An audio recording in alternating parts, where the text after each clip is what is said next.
Avengers end ഗെയിമില് Tony Stark പാത്രമൊക്കെ കഴുകി വെക്കുന്ന സമയത്ത് തന്റെയും പീറ്റർ പാർക്കറിന്റെയും ഒരുമിച്ചുള്ള ഒരു ഫോട്ടോ അദ്ദേഹം നോക്കുന്നുണ്ടല്ലോ.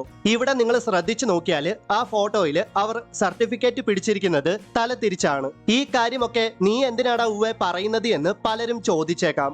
MCUവിലെ മൂവീസ് വെറുതെ അങ്ങ് കണ്ടുപോകുന്നവർക്ക് ചിലപ്പോ ചില കാര്യങ്ങളൊന്നും മനസ്സിലായെന്ന് വരത്തില്ല. സോ അവർക്ക് വേണ്ടിയാണ് ഞാൻ ഈ പറയാൻ പോകുന്നത്. ആക്ച്വലി ആ ഫോട്ടോയില് അവർ തല തിരിച്ചു പിടിച്ച സർട്ടിഫിക്കറ്റ് ആണ് ഒരു വലിയ കണ്ടുപിടുത്തത്തിന് ടോണി സ്റ്റാർക്കിന് പ്രചോദനമായത്. അതായത് ടോണി സ്റ്റാർക്ക് ഒരു ടൈം മെഷീന്റെ മോഡൽ കണ്ടുപിടിച്ചിരുന്നല്ലോ.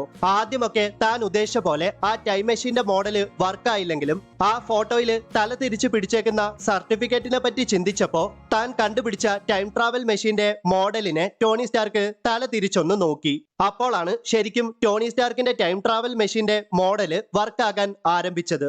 ഇതൊക്കെ ചെറിയ ഡീറ്റെയിൽ ആണെങ്കിൽ പോലും ആ ചെറിയ ഡീറ്റെയിൽ എടുത്തു കാണിക്കാൻ മാർവൽ സ്റ്റുഡിയോസിന് സാധിക്കുന്നുണ്ട്.